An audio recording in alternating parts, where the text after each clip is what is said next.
And when what I want and what I expect are the same things, then what I want and what I've got are the same things. When what I want and what I expect are different things, then what I expect and what I have are the same thing. The art of allowing really is bringing your expectation into alignment with your desire. That's all. That's all. And you don't do that in one fell swoop. You don't say, just because I want it, I expect it. You have to convince yourself. You have to soothe yourself. You have to bring yourself vibrationally along, because words don't matter. Words can mimic what you really feel. So words are amplification often of where your vibration is. But you cannot count on words. You can't say, I want it, therefore it is, without working yourself into believing that what you want is. And that really is what the art of allowing is. It's about allowing yourself to be a vibrational match to who you really are and what you really want. Everything you see manifested is what someone expects. It may not be what they want, but it is what they expect. So you might argue, you might say, I have cancer, or I know somebody who has cancer, and I didn't expect it. And we have to say, yes, you did. You say, well, I sure wouldn't have expected it on purpose. And we say, of course not. But you come to expect things by giving your attention to them and practicing the vibration of them until that's the most familiar vibration.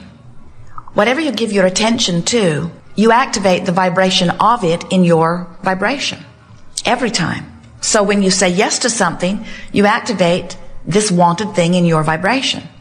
When you shout no at something, you activate that unwanted thing in your vibration.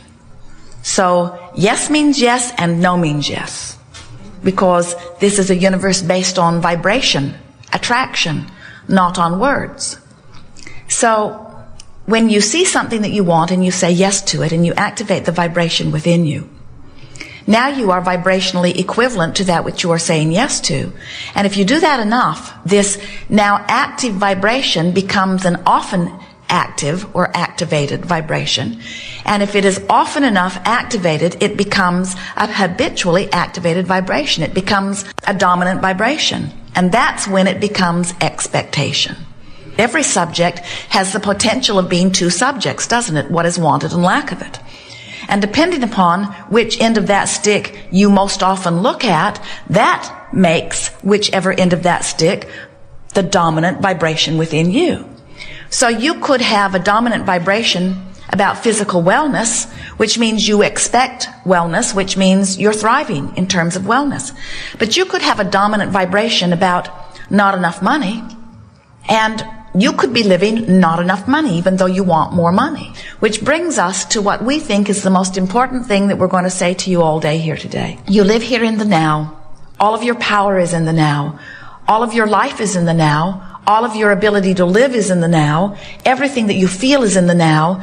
Everything relative to your creative power is in the now. Did we say it's in the now? Which means you may be thinking about the past, and you may be thinking about the present, and you may be thinking about the future, but you're doing it now. And what you are most affecting with these thoughts about past, present, or future is now, which is where life is. In other words, you want an improved future because you think that when you get there, it will feel better now. But what about now? Why plan so hard for tomorrow when tomorrow never comes? Because when tomorrow gets here, it's today. So all of your power is now, and we've noticed that there isn't anything that any of you want. Nothing. A material object, a pile of money, a relationship, an event, a circumstance. There's nothing that you believe you want that is for any other reason than you think when you get there and have the experience of it that you will like it, that it will feel good. So we want you to begin to focus upon how important feeling good is now, not later, now, because later never comes. It's always now. And when you discover that you can massage your thoughts into feeling good now you've got a handle on life. Now you're allowing your pure connection between who you really are and who you are in this physical body. Now you're letting the whole life of you live in you now. When you feel exhilaration, that's what you're doing. You found a way of setting your mind, which sets a vibrational tone, which allows a fuller part of you to experience this moment. That's what passion is. Passion is you letting you in. That's what enthusiasm is, and love and appreciation and joy. Those are moments when somehow, some way, you've managed to let a bigger part of who you are share this moment of focus with you now. So when you discover that you have the ability to feel good now, oh, now you know the secret of life. We hear you sometimes, willing to sacrifice or suffer now for a promise of something better later. And we want to say to you, never squander now for any reason whatsoever, because it's not possible to have an unhappy journey to a happy ending. It cannot be. It's illogical. It is vibrationally illogical. It is illogical in terms of law of attraction. It is illogical in terms of the laws of the universe. It never happens that way. Don't get confused. You cannot feel bad about something and have it turn out good. You've got to start feeling good about it before it begins to turn around. So sometimes you say, well, how do I feel good about something that has already turned out bad? And we say, you have to understand, nothing has turned out. And you say, well, it feels pretty turned out to me. The person I loved went away, or the person I loved died. That seems pretty final. How do I turn that one around, Abraham? You say to us. And we say, you never get it done and you can't get it wrong. And when you understand that your constant quest is for that of joy, and that you have access to thoughts that will give you joy now, then you come to understand that there isn't anything that you cannot turn around. But you've got to make your journey quantifiable or understandable before you can tell which end is up, which direction you're going.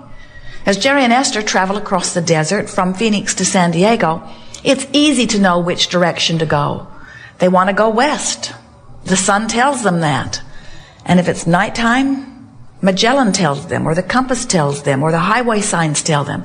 It's not hard to tell which way they're going on the highway. So they set a reasonable speed, get pointed in the correct direction, and trust with strong belief, with absolute expectation, that they will arrive at where they're wanting to be.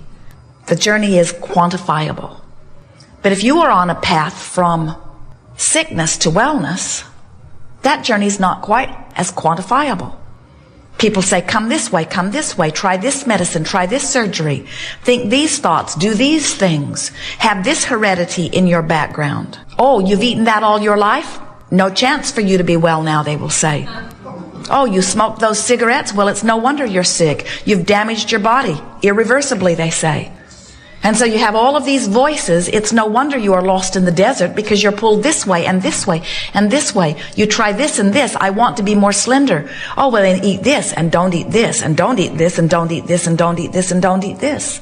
It is no wonder you are lost in the desert. The journey is not quantifiable.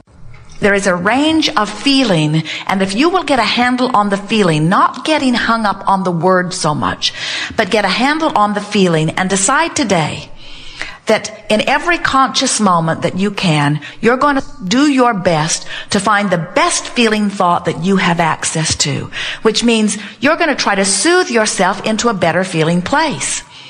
We've been teasing Esther and enjoying something that she has been enjoying, and we offer this to you in fun, but it makes a very good point.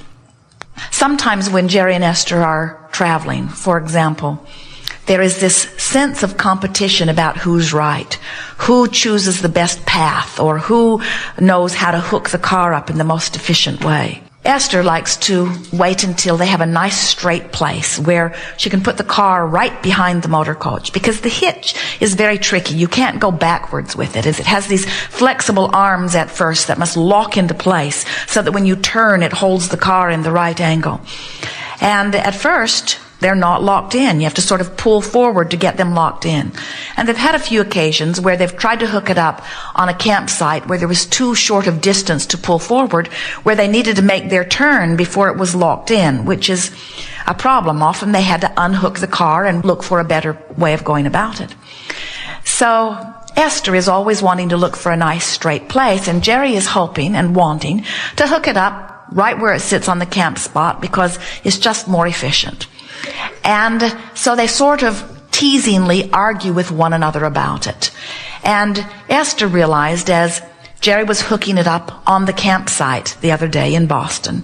And she walked around to the front of the coach and she thought, we have to turn very quickly here. I hope he's right. I hope he's got it lined up right. And then she thought, I hope we have trouble with this. And then she began to laugh because she realized that she was more interested in being right than she was in things going well. And then she pondered that and realized that that happens with a lot of us, she said, when we feel like we are in competition for virtue or for knowledge or for smartness or for the best grade. In other words, we become so programmed to compare ourselves to others and be right that sometimes we give up what matters more, which is things going well. Your world seems more bent on being right than it does in getting along.